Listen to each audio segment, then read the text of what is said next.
Hey guys, Kamakaze Ekun here, back again with another video. This time though, we're going to be doing a top 10 video based on one of my favorite consoles of all time, the Super Nintendo. Now, if you have not yet subscribed, please do consider subscribing and helping small channels like mine grow. Thank you for tuning in, and to those of you that are subscribed to my channel and have stuck around, thank you again for all of your support, all of your comments. Everything helps this channel grow, encourages me to continue making content, and therefore, I love this platform. I love doing what I do here. So I guess sit back, grab your favorite drink, snacks, whatever it is you consume, and enjoy the video.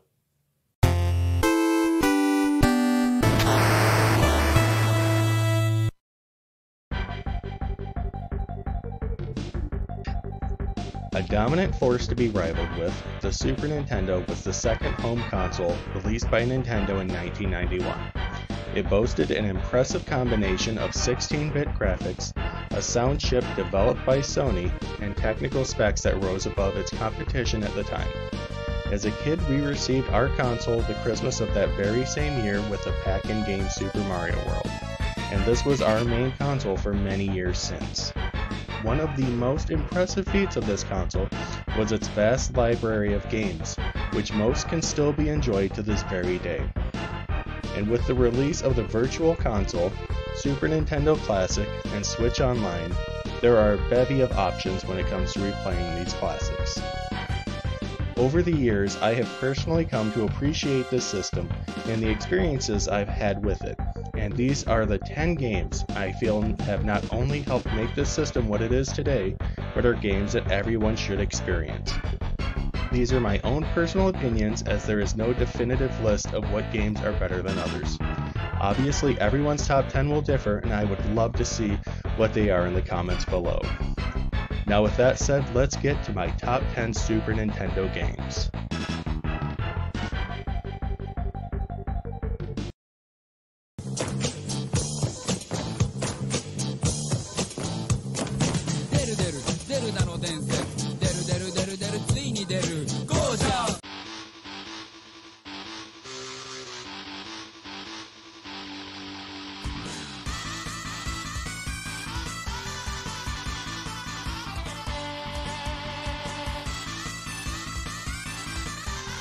Saturday Night Slam Masters, known in Japan as Muscle Bomber: The Body Explosion, was released in arcades in 1993 by Capcom.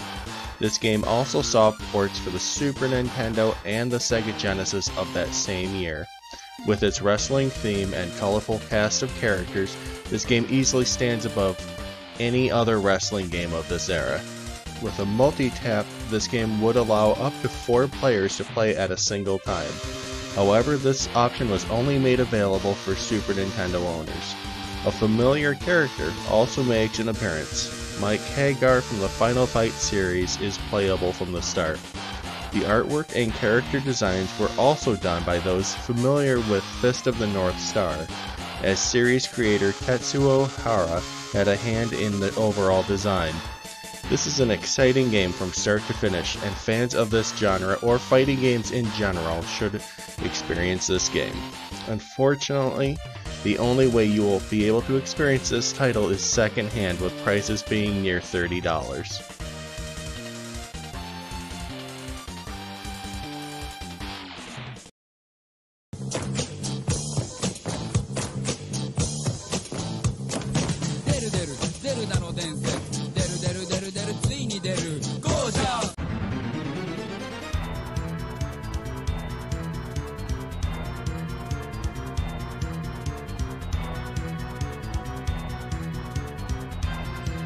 Contra III: The Alien Wars. Made and published by Konami, this game released first in Japan on the Super Famicom as Contra Spirits early March of 1992. Super Probotector: Alien Rebels in the PAL region also saw this game in September of that same year. Contra III: The Alien Wars saw its release in North America mid-1992. This game also saw ports later released to the Game Boy as Contra: The Alien Wars in 1994 and a Game Boy Advance port titled Contra III: The Alien Wars EX in 2002. Much like the previous two entries, Contra III retains its side-scrolling run-and-gun gameplay style. You are now also given the option to wield two different guns, which makes it easier to opt what weapon to use to overcome a stage. Its graphic upgrade also ups the presentation of this game, and it really pulls you into how intense these battles can be. If you're familiar with this series at all, not much else has changed, but what makes this game so great and so accessible to those who play it. Snagging a copy loose will set you back roughly $40, but can be found much cheaper on the Wii U and 3DS Virtual Console.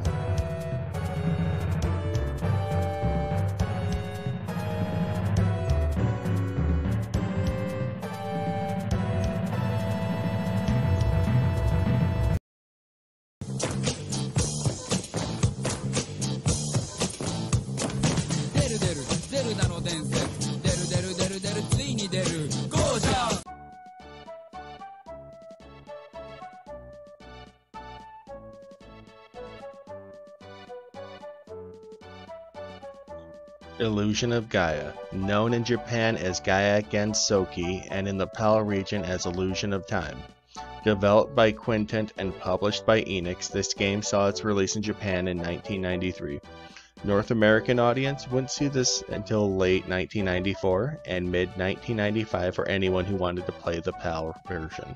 The game mainly focuses on the protagonist Will and his friends, who wander a world similar to ours as Will seeks out the answers to his father's late disappearance. It is a top-down action game similar to that of Zelda or Secret of Mana, and allows the player to transform into one of three characters, depending on the mission at hand. One thing that makes this stand out for me is the emotional depth this game will bring the player into. Every dungeon or event you succeed in rewards you with an incredible story and will pull the player in and bring some kind of story to each character you meet. The music too is something I praise very highly because it is able to keep you engaged in the world around you and is one of many things that keep the immersion going with this title. For $20, this gem of a game can be had on the second-hand market, and sadly this did not find its way into Nintendo's online services.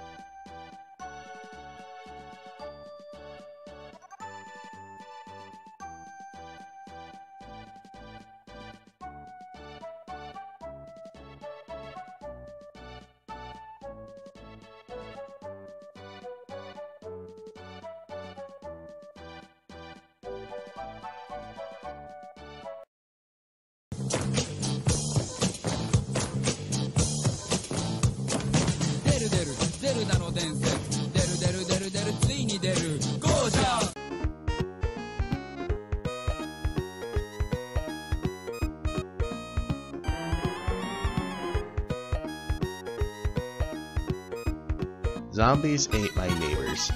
This game was the result of the combined efforts of Konami and LucasArts, and the results are a fun, engaging, and unique experience that few games have ever replicated. It saw a release in 1993 for both the Super Nintendo and the Sega Genesis, both here in North America and in the PAL territories. I couldn't find anything noting a release in Japan, which is unfortunate because this game has much to offer. It has single player and two-player co-op and spans over 50 levels. The objective of the game is to survive an onslaught of zombies, chainsaw men, evil exploding babies, and more while saving your neighbors in the process. It allows for some goofy and sometimes unrealistic weapons like squirt guns, bazookas, and soda cans that help give this game its very light-hearted and humorous edge. Upon release, this title didn't fare so well and took some time for gamers to give this game its own cult following. Second hand, this game goes for close to $35 and unfortunately is unavailable through any of Nintendo's online services.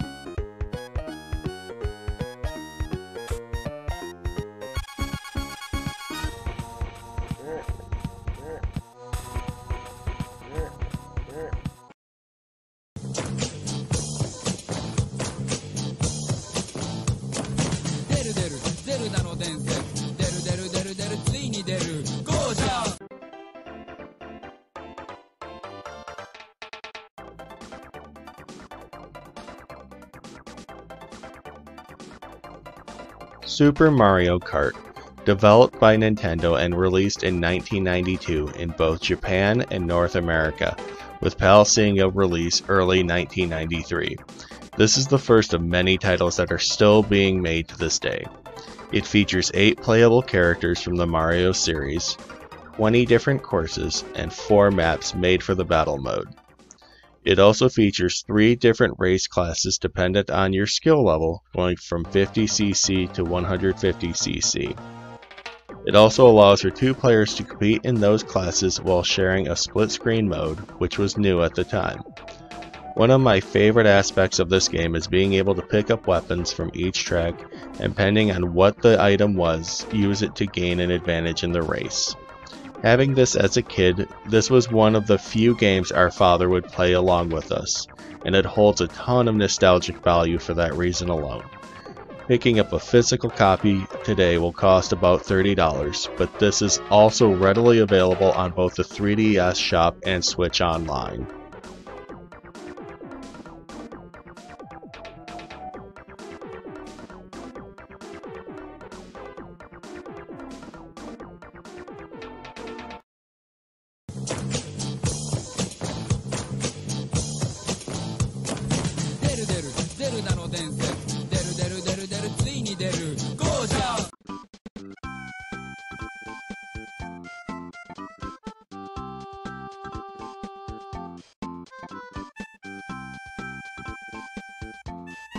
Super Mario World 2 Yoshi's Island. Developed and published by Nintendo, this game saw a release in mid-1995 in Japan, but it wasn't long that same year when the rest of the world got this game 2 months later. This was the long-awaited sequel to the launch title Super Mario World, and in many ways surpassed its predecessor. It boasted a new, more cartoonish style never before seen in a Mario game, and the results are beautiful. The game revolves around an infant Mario and Luigi being separated by the minions of King Koopa, and it's up to Yoshi and his friends to reunite the brothers. You play as one of many Yoshis exploring bright and colorful environments and have an arsenal of moves at your disposal. Sadly, this is a Mario game that is single player only. Not that it takes away from how much fun this is. What really drives this apart though is the amount of variety you will get out of each level, with no 2 levels feeling repetitive at all, and can easily be considered one of the best platformers on this system. A loose copy of this game can be easily found for $30 and is also free with paid Switch Online membership.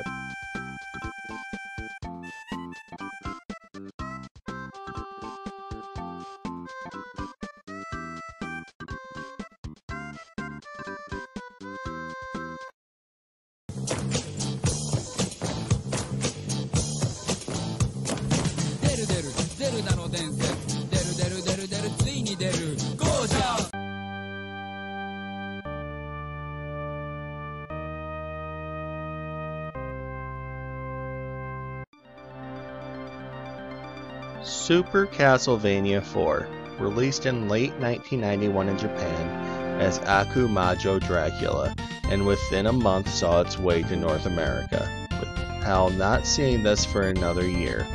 Developed and published by Konami, Super Castlevania IV is a retelling of the original Castlevania on the Nintendo Entertainment System. Simon Belmont returns as the main protagonist in all his 16-bit glory, and keeps the gameplay of the original game, adding a few new moves, making the game much more accessible. Simon can now whip diagonally, hang from ledges, and can now control where he jumps. Accompanied by this is a remastered soundtrack from the last 3 entries that helps elevate the intensity experienced in this game. Early on, this game can be almost insulting with how easy it feels, but later on jumps it up for even the most seasoned veterans of Castlevania. This game in the second-hand market will usually go for around $35, but it's also available on the 3DS and Wii U for cheap. Sadly, this game has not yet been made available for Switch Online members.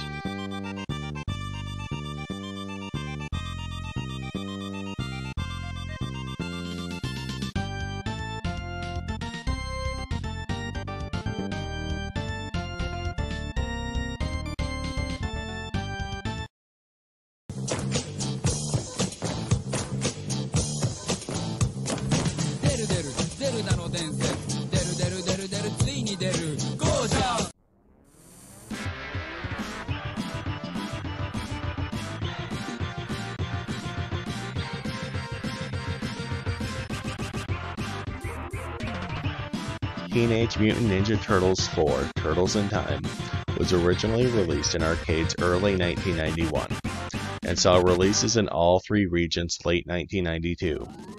It was developed and published by Konami, as were early TMNT games released on multiple systems. However, being ported on the Super Nintendo meant downgrading the game graphically and removing the 4-player option. But in no way did this make this a bad game. You can choose any of the 4 turtles with or without a friend to play along with and fight your way through many different, colorful, and interactive environments. The animation, voice acting, and fun humor made it feel familiar, taking references from the films, comic books, and TV show. Again, the soundtrack also boasts some amazing music for each stage and is damn good at complementing this level. One thing I loved about this game is how large the sprites were and just how well animated and creative the developers made this game. Picking up this game today will set you back about $55 US, and sadly this game has no other digital ports being offered at this time. There is, however, an arcade machine made by Arcade 1-Up that has both Turtles Arcade and Turtles in Time available for the retail price of $400.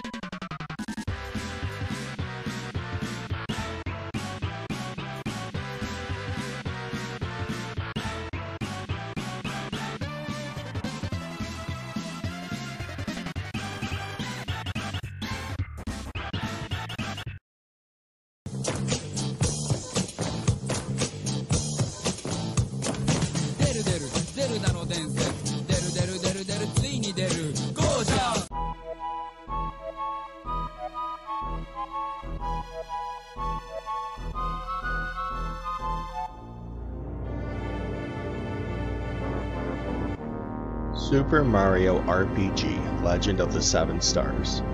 With Squaresoft as developer and Nintendo overseeing and publishing, this was a match made in heaven. Released in Japan and North America mid-1996, with the PAL region not seeing this until the release of the Wii Virtual Console in 2008. Super Mario RPG: Legend of the Seven Stars was Mario's first jump into the world of RPGs. Familiar faces such as Mario, Princess Peach, and even Bowser were made as playable characters along with others like fan favorite Geno. It also features gameplay in a pseudo-isometric 3D perspective and boasts renderings similar to that of Donkey Kong Country. It also features a combat system similar to Final Fantasy, but adds the fun and lighthearted humor of the Mario universe into the system. It has a massive, sprawling set of worlds, tons of NPCs, and even a few Easter eggs from Nintendo's vast slew of franchises. Of the many RPGs the Super Nintendo was known for, I find this one to be at the very top for all the reasons stated, and that I never once found myself grinding often or getting bored or distracted by the story. A used copy of this game today normally goes for $50, but this is also readily available on the Virtual Console for the Wii U for less than $10. Unfortunately though, this game is not currently on the Nintendo Switch online service.